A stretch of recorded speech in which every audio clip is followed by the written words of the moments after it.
सांगूया कलेक्ट करूया. तर आज आपले पहिले 5 आपला अवेन्यू काय सगळ्यात महत्वाचं आहे. त्याचा पहिलाच टॉपिक आपला आपलं वर्कबुक आपण काढावं. वर्कबुकचं page number 10. This is very important document. If you can bring, go and bring. I will give 2 minutes to everybody. खाली रजिस्ट्रेशन काउंटरला मिळेल तुम्हाला.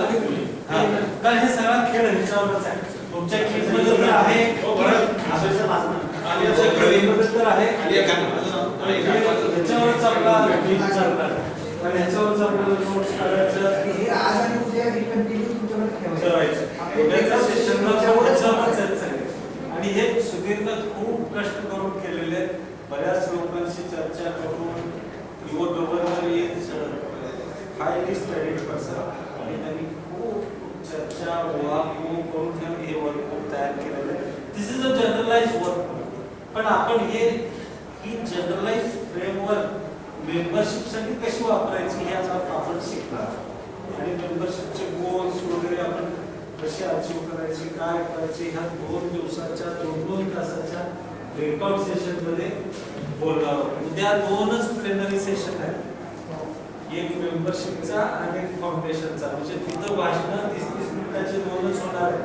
त्यात एक मेंबरशिपचा आहे, एक फाउंडेशनचा आहे. मेंबरशिपवर पुन्हा मीच बोलणार आहे पण आणि स्वाती फाउंडेशनवर बोलणार आहे. कारण आम्ही बघितलंय जे ज्या विषयात एक्सपर्ट आहेत त्यांचा एक्सपिरियन्स घ्यायचा. एडीपीएसचं सुद्धा आपलं जे डिसिजन झालं होतं त्यामध्ये सुद्धा खूप आपल्या मेंबरकडनं पैसे घ्यायचे नाही कुणाकडनं अशा भूमिकेतून त्यांनी काम केलं. त्यांनी चांगलं शिक्षण घेतलं पाहिजे, चांगलं ट्रेनिंग घेतलं पाहिजे आणि त्या ठिकाणी आपलं जे द्यायचं गुण आहे डिस्ट्रिक्टला आपण 3-1-3-2ला ज्या नेतृत्व गुणाची आपण वाट पाहतो त्यांचा जो आलेला संदेश आहे डिस्ट्रिक्टकडनं जे अपेक्षा आहे ते आपण नवीन काहीतरी घडामोडी आपल्या क्लबला व्हायब्रंट करण्यासाठी जे आपल्याला तयार होण्यासाठी आपण जी GTS घेतो त्यावेळेसपासूनचं आताचा DTS आजचं DTS जर आपल्याला पाहिलं तर फक्त 1500 रुपये रजिस्ट्रेशनमध्ये कल्पना करणार कोणी आणि घेण्याचा मूळ उद्देश असा होता की सर्व आपण पीपल्स फंडमध्ये तरी घेतो सेवा प्रकल्पावर घेतो. म्हणजे हे माध्यम क्लबला पैसे कमवायचं माध्यम असू नये ही भूमिका त्यांनी घेतली. आणि हे ट्रेनिंग लर्निंग सेमिनार हे लर्निंग सेमिनारच असावे.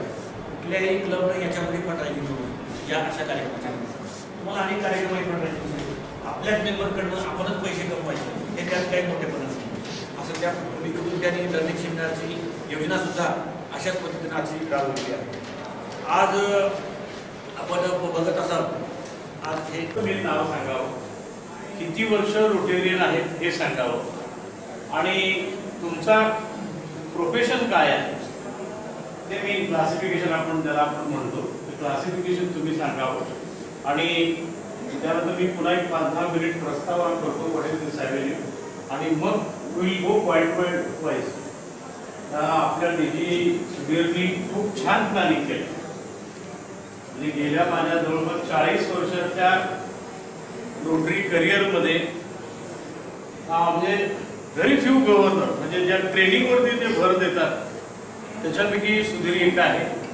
आणि इंजिनिअरिंग बॅकग्राऊंड असल्यामुळे इंजिनिअरचे कामच आहे ती मायन्यूट लेवलला संबंध प्लॅनिंग करणं वगैरे.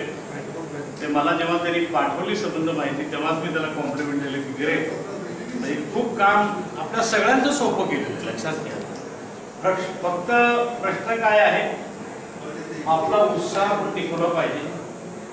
नुसतं पिनसाठी पोचू नको तर तुम्हाला तुमच्या कामाने बरोबर योग्य नियोजन योग्य अंमलबजावणी नियोजन म्हणजे प्लॅनिंग पुढे should be a good listener. Good listener very good point. Good listener very good point. Inspire others लोकांना इन्स्पिरेशन व्हायला पाहिजे. कनेक्ट टू द टीमच्या बरोबर कनेक्ट चांगला ठेवणार. पंक्च्युअल काय म्हणतात पंक्च्युअलिटी अँड फ्रेंडशिप 3 पॉईंट पाहिजे. येस पारदर्शक आणि प्रामाणिक व्यवहार अतिशय महत्त्वाचा पॉईंट आहे. पारदर्शक आणि प्रामाणिक ते नसेल तर लीडर चांगला होऊ शकत. येस सर्वांच्या बरोबर सब्जेक्टिव्ह काम करून घेता आलं पाहिजे. सगळ्यांना एकत्र घेता आलेलं आहे म्हणजे ज्याला आपल्याकडे म्हणतो टीम बिल्डिंग करतात. टीम बिल्डिंग करतात. अजून काय आठवतं का? Yes lead from front lead from front. बरोबर, लोकांनी सांगितलं ते परत जरा येस. लीडर वो भी है जो दूसरों में भी लीडरशिप डेवलप करे. मैं ही खाली आगे जाऊंगा ऐसा नहीं, वो दूसरों में भी लीडरशिप डेवलपमेंट करे ताकि आगे क्लब को भी उसका बेनिफिट मिले, लॉन्ग टर्म पे उसका बेनिफिट. बरोबर आहे की तुम्ही स्वतः नाही पण दुसरी लीडरशिप तयार करणे आणि त्याच्यासाठी इंग्रजीमध्ये शब्द आहे त्याला म्हणतात mentors. And motivate the peoples. हे सगळे महत्त्वाचे शब्द आहेत की गोल सेटिंग केलं तर मग आपण त्यांना सांगू शकतो की आपल्याला हे गोल्स आहेत ते आपल्याला फॉलो करायचे आणि मोटिवेट करून त्या टीम मेंबरना एकत्र आणणं हे देखील महत्त्वाचं आहे. मग त्यासाठी तुम्हाला काय करावं लागेल? आता तुम्ही ते सगळे आता जमलेले आहात, लिटरसीचे 15-20 जण आहात, पण आता पुढचे जे 2 महिने वर्ष सुरू व्हायच्या मध्ये जी गॅप आहे त्यात तुम्ही काय करणार टीम म्हणून? कशा प्रकारे तुम्ही एकमेकाशी प्लॅनिंग करणं आणि काय सांगितल्याप्रमाणे 100% सेटिंग प्रत्येकाचं रोलचं रिस्पॉन्सिबिलिटीज आपण त्या ठिकाणी. तेच महत्त्वाचं आहे की तुमचं कम्युनिकेशन जे आहे ते अतिशय स्ट्रॉंग असायला पाहिजे की आता आज तुम्ही इथं DTLS मध्ये गेलात आणि 1 जुलैपर्यंत जर का कोणी काहीच काम केलं नाही तर त्याचा उपयोग होणार नाही. तर तुमची टीम कोणती तुम्ही जाणून घ्यायला पाहिजे 10-15 जणांची आणि तुमचं काम तुमच्या पुढचं अवलंबून नाही आहे तर तुम्हाला ते पुढे क्लब प्रेसिडेंटला जाऊन सांगायचं आहे कारण तुम्ही स्वतः जाऊन ते ऍक्टिव्हिटी करणार नाही. याच्यामधून ते लीडर्स डेव्हलप करण्यासाठी बरोबर. तर ते इफेक्टिव्ह कम्युनिकेशन मोटिवेशन हे आहे. दुसरं की समजा तुम्ही एखाद्या क्लब प्रेसिडेंटला सांगायला गेलात की तुम्हाला ही गोष्ट करायलाच पाहिजे पण तो प्रेसिडेंटने समजा ऐकलं नाही तर त्यावेळी मग तुम्हाला काय करावं लागेल?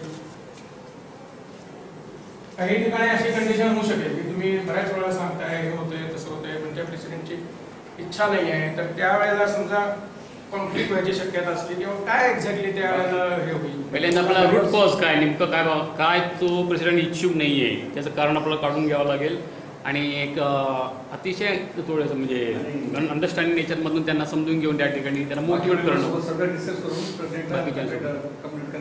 सरांनी सांगितलं रूट कॉज अनालिसिस आहे आणि ऑलवेज लिसन केअरफुली की काय तो प्रेसिडेंट आहे मी डायरेक्टर आहे अशा याच्यात जाऊन आपल्याला चालणार नाही तर का कुठल्या कारणामुळे ते नाही म्हणताय ते पण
बोर्ड ऑफ डिरेक्टर्स त्यांचे वेगवेगळे प्रोटोकॉल्स पोर्टफोलिओज जे आहेत ते त्यांना माहिती आहे.